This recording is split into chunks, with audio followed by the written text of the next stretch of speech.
Tohle 5 snídaní, které si snadno doma uděláš.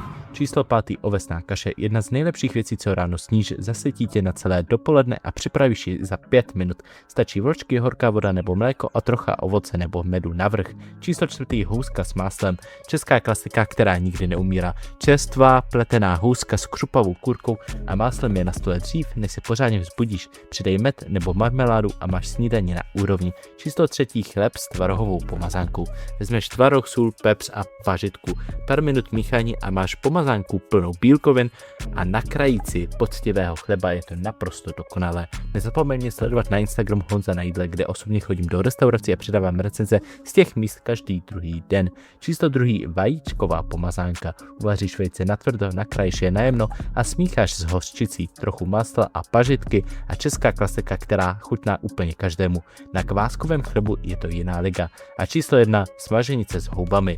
Houby opečeš na cibulce, dochutíš kmínem a vmícháš vajíčka. Teplá, vonavá a hotová za 10 minut. Tohle je ta pravá česká snídaně, na kterou se nezapomíná. Který z těchto snídaní je tvoje číslo 1? Napiš mi to do komentářů a ulož si to, ať ti nezapomeneš.